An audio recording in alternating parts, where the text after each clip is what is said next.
Remember when we talked about that survey that was done where they checked the IQ of 1,000 people at random, and they found the difference in IQ between the least intelligent and the most intelligent was only 2.5 times? And we talked about, with regard to income, how people earning $250,000 a year are not 10 times smarter than people earning $25,000 a year. Well, this subject has fascinated me for years, and I've put together courses which I've taught to major Fortune 500 executives and administrators, and I've come up with some really interesting ideas with regard to intelligence and IQ, and I'd like to just sort of impress upon you one thought, which is this, is that intelligence is a way of acting. Intelligence is not a matter of IQ. It's not a matter of education. It's not a matter of background, contacts, grades, or anything else. There are many extremely intelligent people who can't make a living. There are many people with extended university degrees who are unemployed. But there are also people who didn't finish high school who are running major corporations, because intelligence is a way of acting. What I found was that if you study the way intelligent people, by which I mean people who can get the results they want, act, and you act or you use your mind the way they use their mind, you will actually start to function with the same level of intelligence that they function at, irrespective of your IQ or anything else. So let's start off with this basic sentence. Intelligence is a way of acting. In other words, if you act intelligently, then you are intelligent. If you do not act intelligently, then you are not intelligent, irrespective of how smart you are or how well educated you are. With regard to this, one of the studies that I conducted a couple of years ago was looking at some research on geniuses. What are the characteristics of geniuses? People who perform by the judgment of their peers at exceptional levels of intelligence. People who are over 140 IQ and going up right to 150, 160, 170, 180, and so on. And I found that there are 4 keys to genius. And all 4 of these keys are learnable behaviors. If you learn the 4 keys, you can function at a level of intelligence that is double your level today. So what are the 4 keys? Number 1 key to genius is clarity. Clarity is absolutely essential. As a matter of fact, I find over and over again the reason people fail in life is because they don't know what they want. They're unclear about where they're going. Their goals are vague. Their values are vague. Their alternatives and their options are kind of fuzzy. Whereas all successful people have tremendous clarity. Imagine that you have a camera, and every single time you bring your camera into focus so that the subject is perfectly clear, you're on the beam. That means every single time somebody asks you or you think about your goals should be particularly clear. That's what we've talked about. Write them down, clearly describe them, make them time-bounded, make them measurable, make them specific, use vivid language to accomplish them. Because the more clear your goals are, the sharper your mind is in accomplishing or achieving those goals. Another thing that you have to be clear about is, what are your problems? Remember I said identifying the obstacles that stand between you and your goals, and finding out what are the big obstacles, what are the small obstacles, and being crystal clear. In medicine, what do you do in medicine? In medicine, you just simply go through a process of diagnosis until you find specifically the problem that's causing the ailment. And the more clear you are about the problem, the easier the solution is. The people who are unhappy and unsuccessful today are not people who are not intelligent or not capable, but they're very fuzzy about their goals, and they're equally fuzzy about their problems. And finally, more important than anything else is your outcomes. This requires more thought than either of the other 2. What is the outcome you desire? Where do you want to be at the end of this process? In other words, what will it look like? What will it feel like? Not the process of getting there, but what is the outcome that you're after? And the focus on outcomes is often a superior focus than that of focusing on goals. Because believe it or not, sometimes your goals may be wrong. Sometimes the problems may not be the right problems, but if you know what the outcome is, if you know what you want it to look like, if you know that you want a 3,500 square foot home that's modern, has all the amenities, and has a study for yourself and a family room for the children and a double garage and so on, if that's the outcome you desire, then the neighborhood that you live in, the terms upon which you get the house, rental, lease, purchase, and so on, those can take care of themselves as long as you're clear about the outcome. So the second key to functioning as a genius is concentration. Concentration. All geniuses, all highly intelligent people, are people who have the ability to concentrate 100% on one thing at a time and concentrate on the most important thing. All non-geniuses, all people of limited intelligence, are people who try to do a whole lot of different things. They're all focused on a whole lot of different things, and because they can't bring their intelligence to bear like a fist on a single problem, they never seem to get anything really resolved. So the ability to concentrate, and we talked about that in time management, making a list of all your goals or all the problems standing in your way, picking the one or two that are the most important, picking number one, and then going to work on number one and staying with it single-mindedly till it's finished. Absolute key to genius, because the more you concentrate, like a laser beam, the more you concentrate, the more of your intelligence is directed, like that beam, that particle beam, more of your intelligence is directed on blasting the problem out of the way or moving you towards your goal. Now, the third quality of genius, which you can develop, is the ability to keep an open mind. You see, we find that people who are very intelligent tend to be open-minded in that they are willing to look at a variety of different approaches. They're willing to stand back from the situation. They're willing to ask a lot of questions. They're willing to ask questions like why, and questions like why not, and questions like what are our assumptions? We're having this problem. What are our assumptions? Could it be that our assumptions are wrong? What if our assumptions were wrong? You know that errant assumptions lie at the root of most failures. Assumptions. What are your assumptions?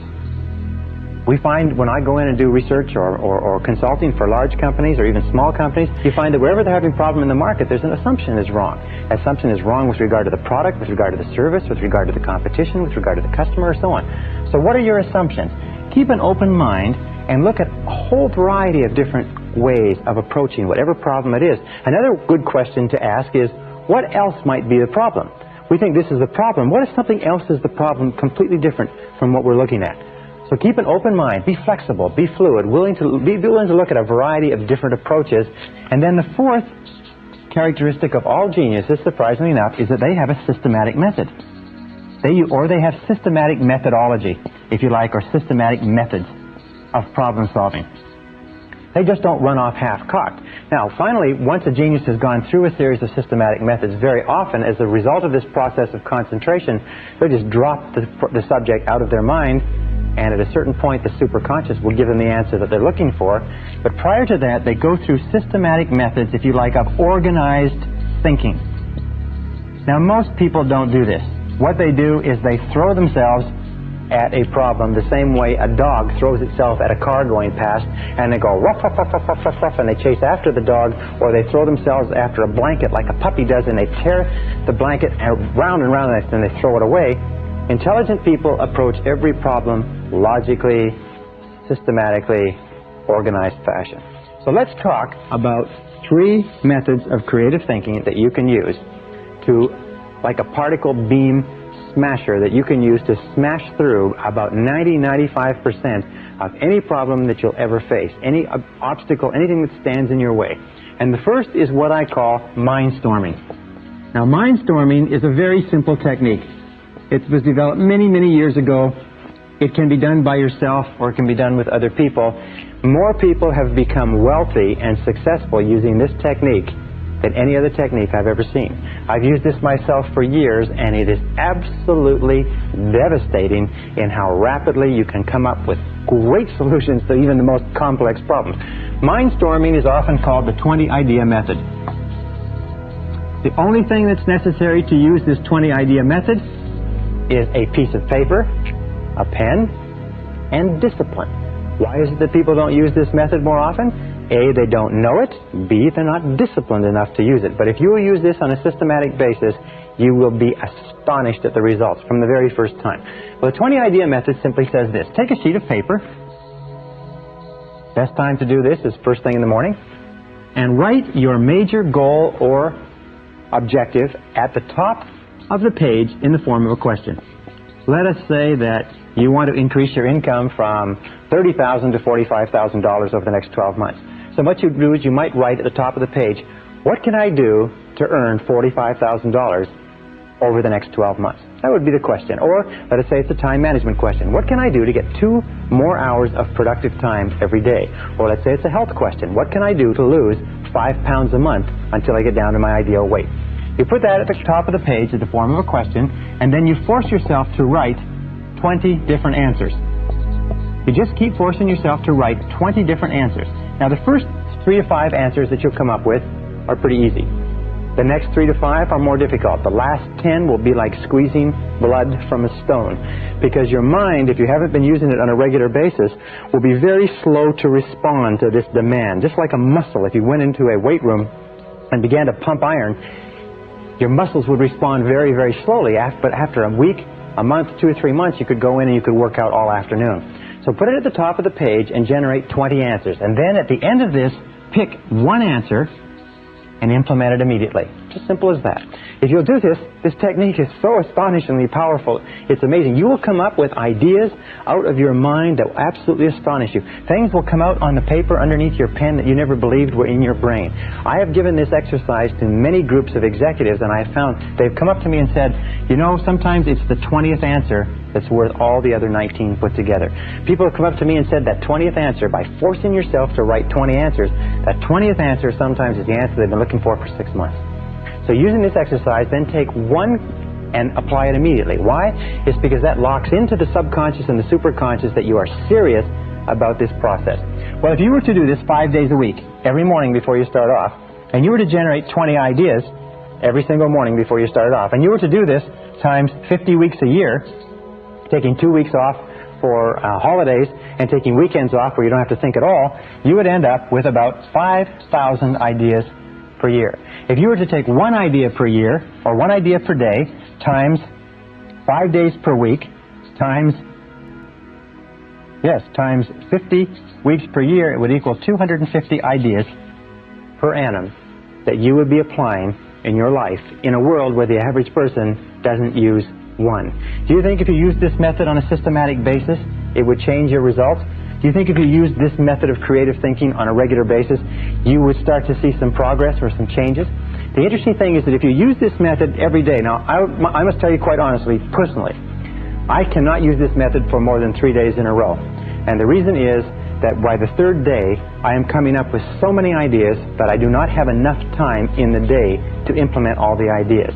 And they are good ideas, they are sound ideas, they are practical ideas. In many cases, they are superconscious solutions that pour out onto the page. They are insights that are worth sometimes hundreds, sometimes thousands, and I've had ideas that have been worth tens of thousands, even hundreds of thousands of dollars. I do consulting for corporations. Occasionally I'll come up with an idea when I'm doing a consulting assignment for corporations with this exercise that will be worth hundreds of thousands of dollars to them, because it will be a unique distillation of a series of factors that suddenly crystallize like a flash bulb catches the photograph with all the details. It'll suddenly crystallize in a superconscious way, and bang, there will be the idea. So I strongly urge you to use this method starting today.